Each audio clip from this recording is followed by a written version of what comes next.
में होते हैं। और भाई रामदास जी का मैं तो कहूंगा एक कोई प्रारब्ध है, संस्कार है, जब ऐसे शुभ कार्य तभी व्यक्ति कर सकता है जब अंतःकरण में वह परमेश्वर हमें ऐसे शुभ विचार देता है, तभी ऐसे महान कार्य होते हैं।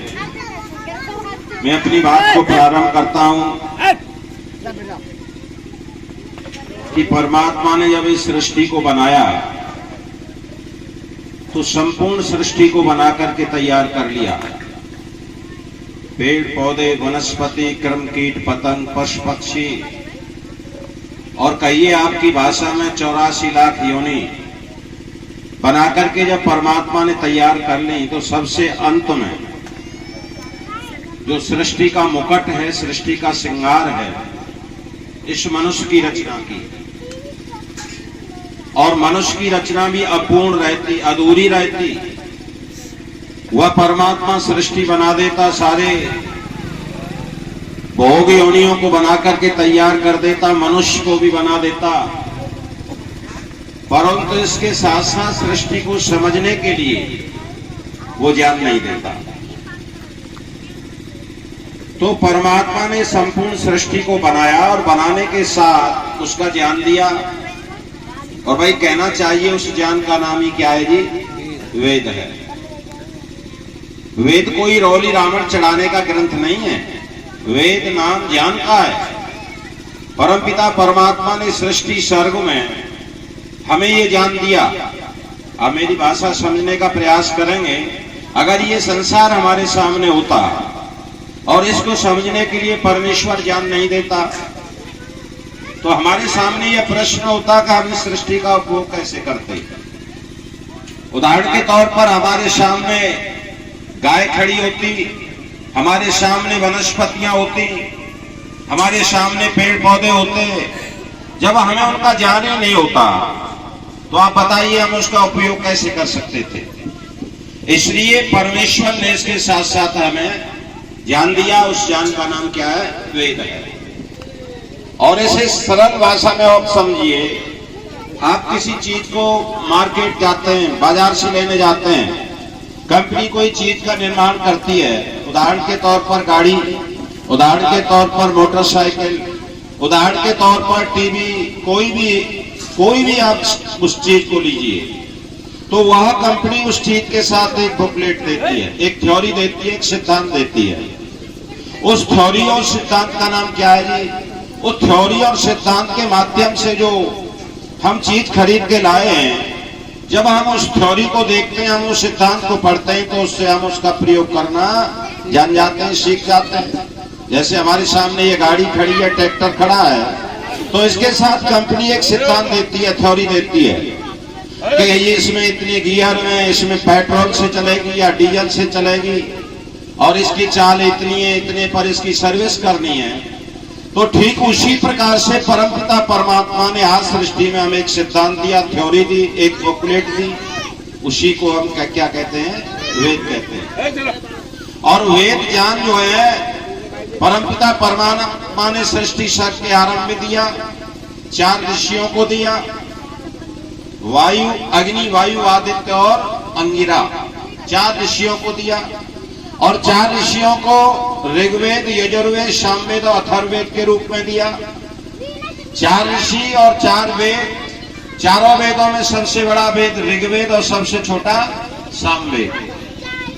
और जो ये मैं इसलिए बता रहा हूं कि हमारे स्वामी जी, हमारे आचार्य जी इतनी मेहनत कर रहे हैं। सबसे छोटा जो है सामवेद है, और इसके बाद यजुर्वेद है, और ये यजुर्वेद पारायण यज्ञ हो रहा है।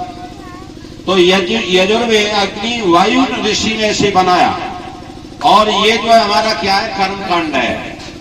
कर्मकांड में हम कैसे कर्म करें, कर्म कैसे करें, क्यों करें, किस प्रकार के करें, आज बातों का ज्ञान हमें इस यजुर्वेद से होता है। इस यजुर्वेद में मैं अभी सुन रहा था, आचार्य जी पाठ कर रहे थे, इसमें प्रातः काल के मंत्र आ रहे थे। आर्य लोग जो होते हैं, सत्य सनातन वैदिक धर्म को मानने वाले होते हैं, वो प्रातः काल जब जगते हैं तो 5 मंत्रों का पाठ करते हैं। तो आचार्य जी यहाँ पर आहुति दिलवा रहे थे। प्रातग्निम प्रातिंद्रम हवामहे प्रातर्मित्रा वरुणा प्रातरश्विना प्रातर्भगम पूषणम ब्रह्मणस्पतिम प्रातशो ममुत रुद्रम कुवेमा। इसके साथ ही साथ सोने के मंत्र भी यहाँ पर आ रहे थे यजुर्वेद में, क्योंकि मैं कह रहा हूं कि यजुर्वेद कर्म प्रधान है कि हमें कैसा कर्म करना चाहिए। और इसके साथ साथ परमेश्वर ने हमारे जीवन में गान विद्या दिया है, गान दिया है। आप जगते हैं तब गा करके, सोते हैं तब गा करके, नहाते हैं तब गा करके, खाते हैं तब गा करके, भोजन समाप्त करते हैं तब गा करके, आप जहां देखेंगे वहां गा करके ये। तो इसलिए यहाँ पर प्रातःकाल के मंत्र और सोने के भी मंत्रों की आहुति लग रही थी। मैं सुन रहा था, यज्ञाकृतो दूरम दैति दैवम तदशुप्तस्य तथैवैति दूरंगमम ज्योतिषम ज्योतिरेकम तन्मे मना शिव संकल्पमस्तु। ये 6 मंत्रों का पाठ आदि लोग करते हैं और सोते हैं। तो मेरा कहने का मतलब है कि ये यजुर्वेद पारायण जो यज्ञ हुआ है, इसमें अनेक मंत्र ऐसे हैं जो हमें जीवन जीने की कला सिखाते हैं, हमें जीवन देते हैं और सिखाते हैं। तो इसलिए मैं कहना चाहता हूं, मैं अपनी बात जो मैंने शुरू की थी, व्यक्ति को 3 चीजों हमेशा याद रखनी चाहिए। अगर आप इन 3 चीजों पर थोड़ा सा ध्यान देंगे, यज्ञ किसके लिए किया जाता है? धर्म की चर्चा लोग करते हैं, परंतु धर्म को आप 3 रूपों में समझ सकते हैं और धर्म आपके जीवन में प्रवेश कर जाएगा, आ जाएगा। हमेशा इस बात का ध्यान रखिए, यज्ञ जब किए जाते हैं तो यज्ञ जो है सृष्टि के लिए किया जाता है। यज्ञ हमेशा सृष्टि के लिए किया जाता है, दान हमेशा समाज के लिए किया जाता है, और तप हमेशा शरीर के लिए किया जाता है। जरा ध्यान देंगे, शरीर हमेशा अगर आप तप करते हैं तो शरीर के लिए, हमेशा अगर आप दान करते हैं तो समाज के लिए, और यज्ञ होता है तो सृष्टि के लिए होता है। थोड़ा सा आप समझें, मैं अति संक्षिप्त में अपनी बात और जल्दी कहने का प्रयास कर रहा हूं। तो ये जो यज्ञ आपने किया, तो ये यज्ञ हमेशा सृष्टि के लिए होता है। सृष्टि से समझ रहे हो, ये परमात्मा ने ये संसार जो बनाया है, ये किससे बनाया है? 5 तत्वों से। अरे आप साधारण लोग हैं, आप इसे तो जानते होंगे, चित्त जल पावक गगन समीरा। ये 5 तत्वों से परमात्मा ने संसार को बनाया है, और 5 तत्वों से हमारा ये शरीर बना है। जो इस संसार में है वही इसमें। ठीक, धन्यवाद। अरे नहीं धन्यवाद, कोई बात नहीं, कोई बात। ये क्योंकि जब आप उपनिषद पढ़ेंगे तो उपनिषद का ऋषि लिखता है, यथा पिंडे तथा ब्रह्मांडे। जो ब्रह्मांड में है वो पिंड में है, और जो पिंड में है वो ब्रह्मांड में है। तो हम जो 5 तत्वों से संसार बना है, ये शरीर बना है, इसको हम प्रतिदिन गणना करते हैं। प्रातःकाल जब व्यक्ति जगता है तो आप सब जानते हैं, प्रातःकाल जगते जगते व्यक्ति जो है गंदगी शुरू कर देता है। हर अवयव से, शरीर के हर अवयव से गंदगी निकालता है। मल करता है, मूत्र करता है, आंखों से, कानों से, शरीर के रोमांच छिद्रों से, हर से जो है गंदगी निकालता है। जब गंदगी निकालता है तो ये सृष्टि कैसी बनती है जी? गंदी होती है। और इसके साथ साथ फिर हम आगे चलते हैं तो अपना वाहन चलाता है, और इसके और आगे चलते हैं तो कल कारखाने चलाता है। कहने का भाव है कि प्रतिदिन मनुष्य जो है गंदगी, इस सृष्टि को गंदगी से भरपूर कर देता है। जब सृष्टि को गंदगी से भरपूर कर देता है तो हमारा क्या धर्म बनता है, हमारा क्या कर्तव्य बनता है? हमारा ये दायित्व बनता है, हमारा ये धर्म बनता है, हमारा ये कर्तव्य बनता है कि हम जो है इसको शुद्ध और साफ करें। और इसे शुद्ध और साफ करने का एक केवल और केवल अगर कोई उपाय है दुनिया में, तो केवल और केवल ये यज्ञ है। इसके अलावा आप सृष्टि के 5 तत्वों को शुद्ध नहीं कर सकते। इसलिए ऋषियों ने वेदांत किया, और आज सारा विश्व इस बात को मानना है। अभी हॉलैंड के अंदर एक बहुत वैज्ञानिक समूह का एक रिसर्च हुआ है, और उसमें वो तत्व निकल करके आया है विश्व के सामने। अगर विश्व को हम बचाना चाहते हैं, समाज को अगर हम जिंदा रखना चाहते हैं, तो तुम्हें यज्ञ करना पड़ेगा, और बिना यज्ञ के संसार को हम जो है शुद्ध नहीं कर सकते। इसलिए जितना ऋषियों ने ये विधान बना दिया कि हे मानव, परमात्मा ने सृष्टि सर्ग में कह दिया कि तू अगर यज्ञ नहीं करेगा तो तू पाप करता है, क्योंकि तू गंदगी करता है और गंदगी करता है तो तुझे यज्ञ अवश्य ही करना पड़ेगा। और इस यज्ञ को कोई स्वामी जी महाराज करा रहे हैं, हमारे आचार्य जी करा रहे हैं, ये कोई नई चीज नहीं है। मैं अगर ध्यान आपका ले चलूं, थोड़ा समय बात करता है मुझे, यहाँ पर हमारी महिलाएं बैठी हैं मातृ शक्ति के रूप में। ये यज्ञ हमारा सृष्टि सर्ग से चला रहा है। और अगर एक दो उदाहरण मैं दिया करता हूं और आप एक दो उदाहरण सुनिए, ये कोई नई चीज नहीं है।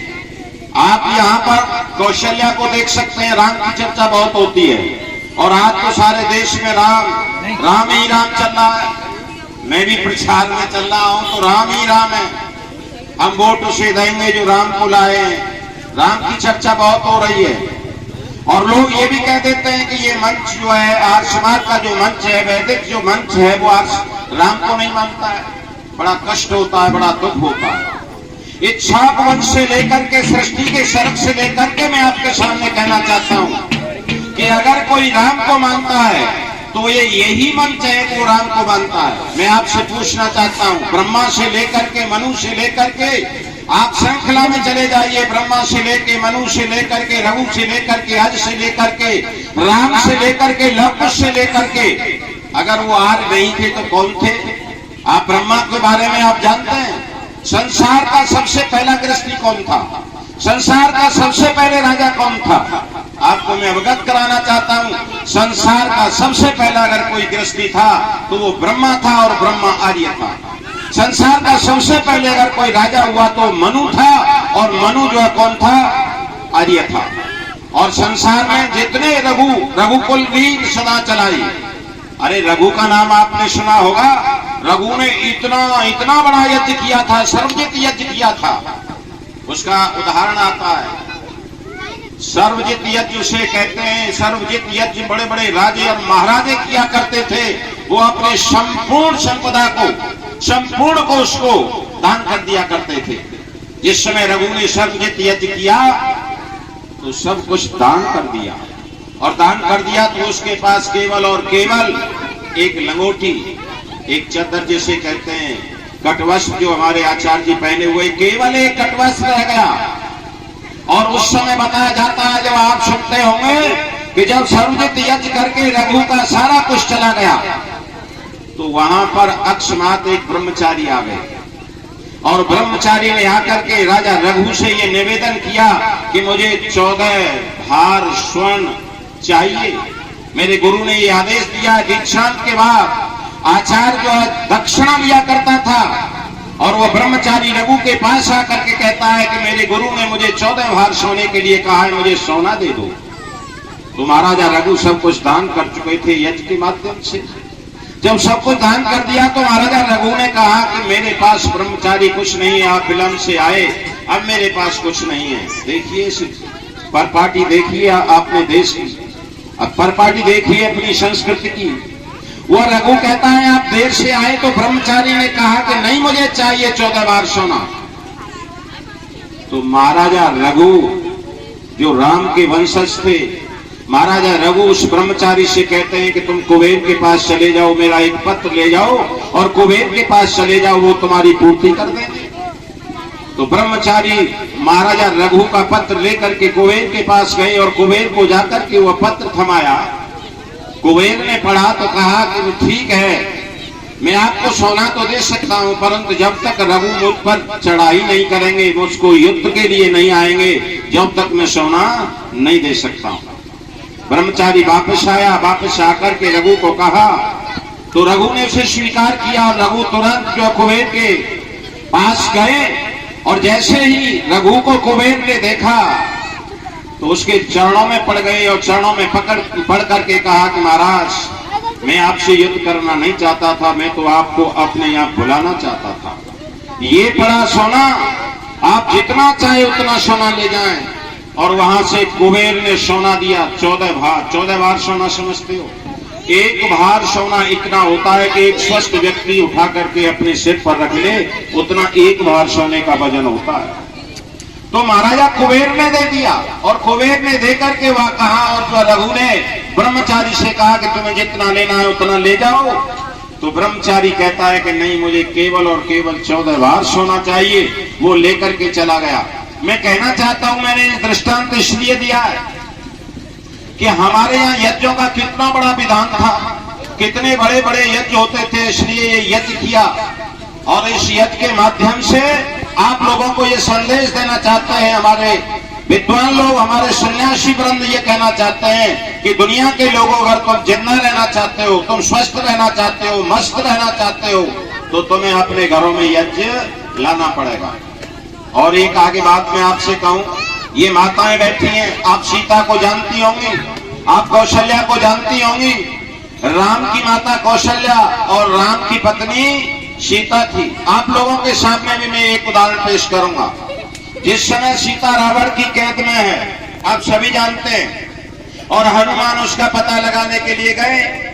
हनुमान जब उसका पता लगाने के लिए गए तो हनुमान विवश हो गए, हताश हो गए, निराश हो गए, और कहीं भी माता सीता को वो नहीं पा सके। सायंकाल होने को है, जैसे ये अब सायंकाल होगा, और सायंकाल होने को है तो हनुमान के मस्तिष्क में विचार आता है। विचार कौन जाता है और सोचता है कि सायंकाल होने को है। आप देखिए माताओं, अपनी दिनचर्या देखिए, आर्यों आप अपनी दिनचर्या देखिए।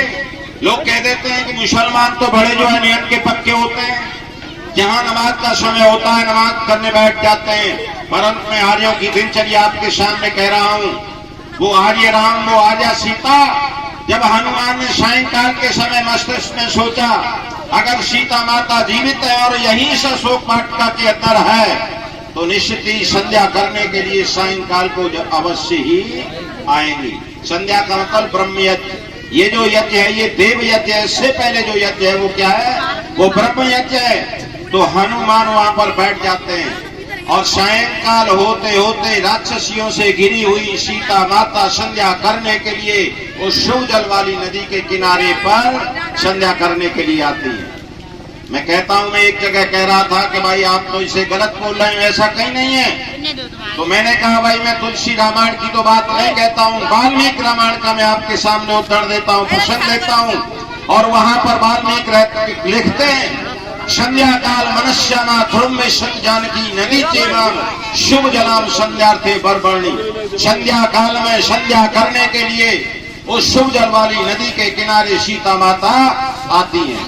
ये हमारा कितना बड़ा नित्य कर्म था, कितना बड़ा हम बंधे हुए थे अपने सनातन धर्म में, अपनी मर्यादाओं में कितने बंधे हुए थे। इसलिए माताओं, ये कोई नया काम नहीं है, आपको प्रतिदिन यज्ञ करना चाहिए। और माता कौशल्या का भी एक लेख वाल्मीकि जी लिखते हैं। जिस समय राम का वनवास होता है और वो दंडकारण्य में जाने के लिए माता कौशल्या से प्रातः काल की बेला में